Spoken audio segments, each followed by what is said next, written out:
Ontario announces stage 2 of the economic reopening.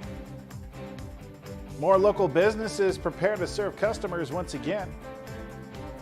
And your pearly whites can get the attention they need once more. All that and more coming up right now.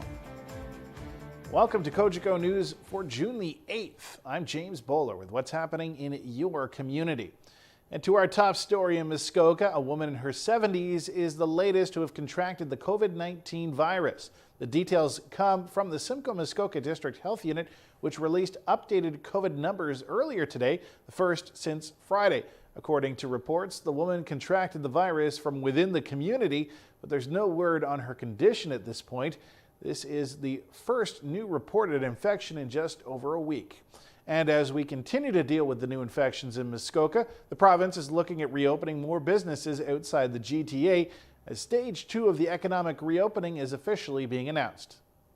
We're moving forward with a regional approach, and we're moving forward with an approach that lets us make decisions for specific parts of Ontario based on what's happening on the ground, based on the advice of the Chief Medical Officer of Health, our command table, and our local public health experts. Most regions in Ontario will be allowed to proceed to stage 2 this Friday, June the 12th. Stage 2 will allow people to resume many parts of their daily life. Wedding venues and religious places of worship will be able to host wedding ceremonies with a 10-person limit. Drive-in and drive-through venues for theaters, concerts, animal attractions, and art installations. Beauty salons, hairdressers, barbershops, day spas, and other personal care services, with the exception of facial services. Indoor shopping malls, with the food courts restricted to takeout. Restaurants and bars will be allowed to open their patios. Summer day camps will be able to open as well. More camping at Ontario parks and private campgrounds, as well as beach access. Libraries, community centers, museums, and galleries with physical distancing and capacity limits. Tour and guide services, including bike, walking, and bus tours. Recreational amenities, including splash pads, wading pools, and swimming pools. And training for outdoor team sports. And tomorrow, we'll release our plan to reopen childcare to support parents returning to work. And for the regions that must wait a little longer, I ask you, please remain patient. We will get there soon. And of course, also opening in this second stage are barbershops. And joining me now to talk about this reopening is barbershop owner, Artisans Edge owner, Jennifer Thomas. Jennifer, thanks very much for taking the time today. Thank you for having me. Jennifer, I want to hear your immediate reaction to this announcement that barbershops will likely be opening by this Friday. So happy, so excited for myself and all the shop owners that are allowed to reopen.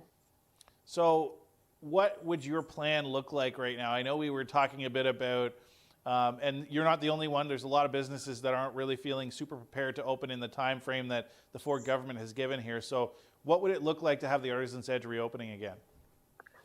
Well, I had already been making some preparations. So it's a little sooner than I expected, but we are, just to make sure we've got a structure and our customers feel confident that they're safe when they come in. That's really important to me. So that's our main concern right now. And of course, my team. And so as soon as we can reopen, we will do so with new procedures in place. And not to put any pressure on you in terms of this, but do you have a timeline in mind at all at this point? I know, again, this is literally hours after the announcement, so. As soon as possible. I'm hoping that we can start taking appointments in the next couple days and start getting our shops busy again. So one of the things that you had advertised is that you're going to be doing some online appointment taking to get people prepared because we know that everyone needs a haircut. I need my haircut. There's a lot of lineups that are going to need their haircut. So tell me about that process that you're going to put in place. Yes, you will be able to. We were strictly walk-ins only, so I've had to change my business completely. But now you will be able to go online and book an appointment once that's up and running, which should be in the next few days. You can book a time and possibly even with a particular barber if you prefer, in both locations, because we won't obviously be able to offer walk-in service until further notice. Eventually, we hope that we can reinstitute that as well, but until we can we get a little bit more direction, we're going to do appointments only. It's been a roller coaster of emotions for sure. I've had to make some changes, and I had a plan and I had to change that a little bit, but I never had a doubt that we would reopen. But it's taken a lot of, but that's what it's all about when you're in business. You have to have kind of blind faith, knowing that, you know, you will make it, and we'll just come back stronger afterwards. I never had a doubt that we would come back. Well, I have to say we are looking forward to you coming back. Of course, you are the official barbershop of YourTV and myself, so looking forward to getting a fresh haircut so we can honored. show off on the news once again. But very excited for you. Thank you very much for taking the time today, Jennifer, to talk about this. Thank you very much to both of you for having me. All right, we are going to take a quick break, and we'll be right back after this.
Welcome back, and joining me now to talk about this economic reopening is our Mayor, GRAYDON Smith. GRAYDON, thanks very much for taking the time today. No problem. Thank you. So, seems like good news for local businesses. There is a move to reopen some more, restaurants, barbershops, things like that. Tell me your first impressions of this reopening phase. Very much needed. I think anyone that's been speaking with business owners in our area, and I'm sure in many areas in Ontario, know that this is the time of year when they really need to make their money. And of course, public safety is paramount in this. But as we've seen in our area, we've been quite fortunate with a relative low number of cases. Certainly, we hope that by opening the economy up, that doesn't lead to more cases. But this needed to happen at some point. And with the daily case totals in Ontario trending downward, and with the government taking a more regional approach, hopefully this is an opportunity for many of those businesses to start getting people back to work and making money again. GRAYDON, one of the themes that we're hearing over and over here is that this is too fast. Not too fast to open the economy, but too fast in letting businesses know ahead of time that they can reopen. What's your thoughts on that? Should the government really be providing more, at least with the local businesses, on what's coming? I guess that would be nice. At the same time, it's not as though you're mandated to open on Friday. It's just that you can. So local businesses will just have to take the amount of time that they feel is necessary to get back to full steam and get their employees back. I think the challenge for the province is that when they're basing this off public health advice, they don't have a very far window into the future with which to make estimates. Admittedly, though, it is frustrating. It's frustrating for municipal government, too, because much like businesses, we find out all this stuff at exactly the same time, and it affects our facilities and our programs. So very much like a private sector employer in that regard, that once these plans come down, we have to move smartly to try and adjust to them. Now, from the municipal side, one of the discussions, or the reopenings, announced was the recreational spaces outside. I know Bracebridge, it doesn't have a huge amount that it may be changing in terms of what it's reopening. But when something like that comes down, what's the process that it goes through with the municipality? Does it have to go through council first, or can it just be reopened? No, it's a staff thing where folks in our public works department and our manager of parks is looking at our inventory of what we have, what can be reopened, what the exact guidelines are from the province, which we'll get a copy of, and then going through a process with staff to schedule that time to do any maintenance or make sure that everything is in good working order before it's open again for public use. So in this case, our parks are certainly impacted. But also they're talking about swimming pools, and I don't know if they're only referring to outdoor swimming pools, but if they're referring to indoor swimming pools, obviously we have one of those. So, we'd have to take a close look at that and see what it means for our overall programming and facility management. Great. And if you had, a wish on what comes next in stage 3, what would you be most hopeful for in terms of reopenings? I'd really like to see restaurants have an opportunity to have some people in their establishments. As much as it's great that outdoor service can take place now and patios will be able to accommodate people, not every restaurant has a patio. Not every restaurant has the capacity to have a patio or to have something built or expanded all of the sudden. A lot of our businesses in Bracebridge are in tucked away corners, or they're small little shops, and they depend on people coming in and sitting down and having something to eat. And even if that can happen on a partial basis, I think that will be a great help. We all like to go out and eat, and oftentimes in communities such as ours in Bracebridge, or whether it's Huntsville or Gravenhurst or any of the communities in Muskoka, that often leads to other things, shopping and checking out the town, as it were. So that's a real catalyst, I think, to help get our economy going and really feel like we're back to normal. All right. Well, we will look forward at least to hitting some patios, I'm sure, this weekend, which reopen again. So, GRAYDON, thanks very much for taking the time today. Really appreciate it. Thank you. All right. We are going to take another break. We'll be right back after this.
Welcome back. Dentistry offices across Muskoka and Parry Sound are preparing to reopen.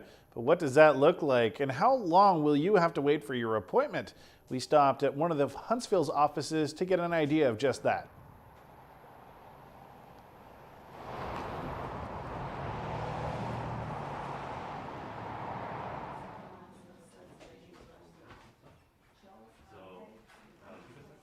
Hi. How are you?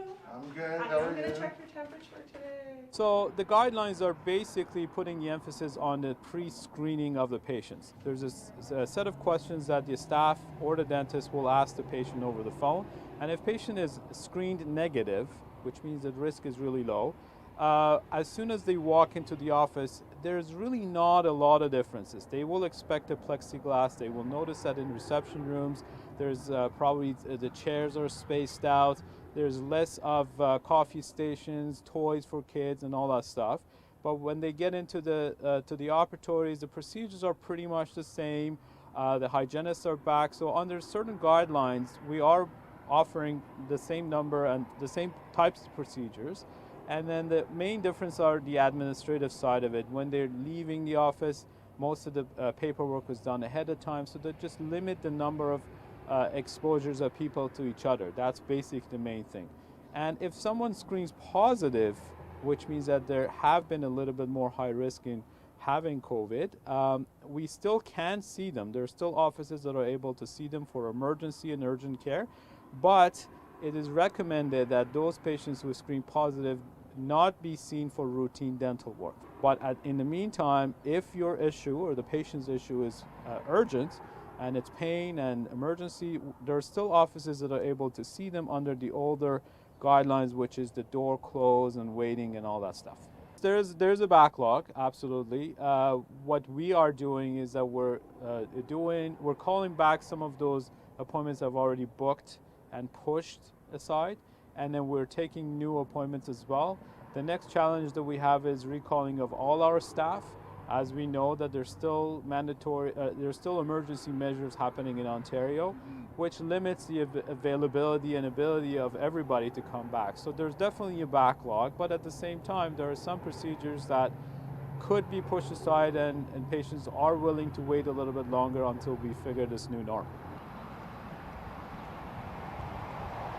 Well, a very significant Huntsville event, Band on the Run, is going virtual this year, and you still have time to get involved. Originally, Band on the Run was scheduled to be on Saturday, June 13th, our 9th year. And I mean, that obviously that can't happen. We're not going to have 3,000 people all in one spot on June 13th. So what we've done is we've created a virtual version of the event, and we're calling it Alone But Together event. And so what that is it's a free registration. People can sign up, and from wherever you are in the world, you can run on June 13th. You can do a 5K, you can do a 10K, you can do a half marathon. Your kids can do the kids run. And you can send us your results. All the results will be calculated, and we're going to try to kind of recreate a virtual Band on the Run. So we'll do it through everybody's new best friend, Zoom, and we'll have live music. And I'm going to actually run the 5K route, and Jane Wolfe, who's our main cheerperson, she's going to get all her usual costume on, and she's going to be coming out and she's going to be cheering people on Zoom. And we're gonna, as I said, live music. We're gonna have our announcer, Frances, in our party pants. She's gonna be counting down so that people get like 1, 2, 3, go. So there's been so many people that have been so dedicated. We've done these virtual training plans, and we've been doing them all spring. And there's over 400 people that have been training for this date on June 13th. And so we really wanted to make it an occasion as much as possible where people could have the sense as much as you can right now of like doing a big event with everybody else. We are not planning to say, okay, that's it. We're not going to, we're just going to keep on doing whatever we need to do until we can actually put on events like this again, because we are going to be able to have events like this again in the future. And I think that when we do, it's just going to be so amazing for people to be able to get together and celebrate and do events. So yeah. Well, speaking of virtual events, we at YourTV have been promoting a lot of virtual concerts. The question is, are you going to be able to see a concert this year without having to watch it through a computer screen? Well, the answer is yes. And I've got details on how coming up next.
Welcome back. So last week we told you about how Muskoka Drive-In is now open and prepared to allow safe physical distancing movie watching experience for the summer.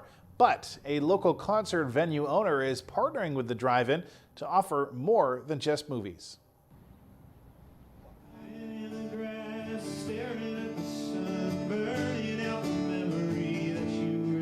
We've been operating a unique small 100-seat venue there since 2008, April 2008.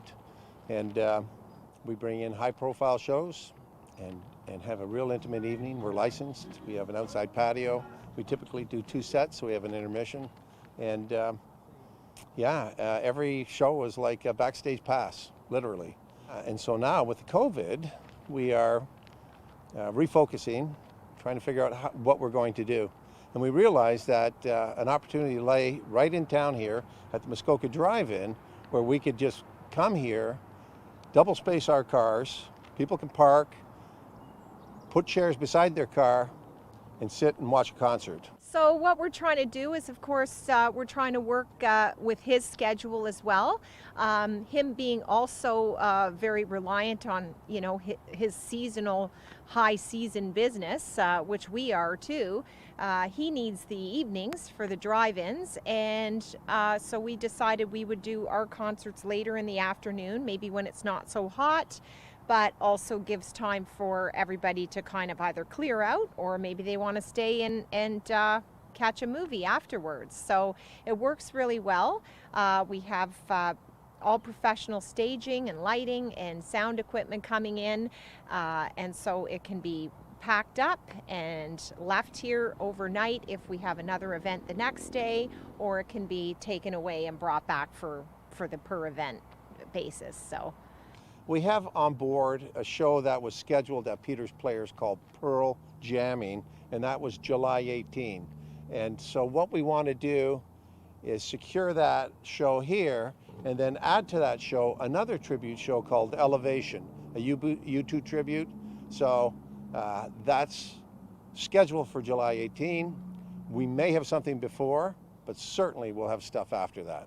I mean, nobody knows when we can get back into our venue. I always say the good thing about our venue is the bad thing right now, which is the small, intimate space. So for now, we know that we won't be able to do the concerts in there at this time, but we still want to have a presence there on the property. And so once we get into the phase 2 where they're opening up patios, we already have a nice patio there, and we're hoping that we're just going to extend the patio out into the front parking lot, where we'll be able to social distance people away from each other, serve some barbecued sausages and hot dogs on the patio, have some local musicians playing, and come out and grab a beer and listen to some music. So that way we still have a presence at our venue as well. So right now we plan to take it to the end of September and further if it makes sense to us. The stage will be covered, so even in the event of rain, the show goes on unless it's a driving rain. There will be an FM broadcast also that will go directly to the automobiles. So we're still going to work with the intimacy that we had at Peter's Players. It's going to be identical here. We're walking in with quite a large production here to fill this 5-acre park. So you guys are going to get the bang for the buck that you always did get at Peter's Players. Well, a very cool way to use the physical distancing friendly Muskoka Drive-In, and also a great way to see some live concerts. Once again, I know a lot of you are looking forward to that. We are taking our last break, but stay with us for our daily recap.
back, quick look at those headlines once again. The infection rate has gone up as a woman in her 70s from Huntsville was the latest to be confirmed with COVID-19.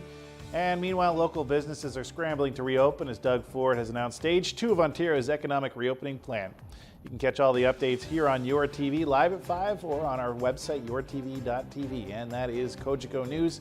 Go to yourtv.tv for more information on the show. Head over to our Facebook page, YourTV Muskoka, and catch us live at 5 Monday to Thursday from everyone here at Cogeco News. Thanks for watching. Have a good night.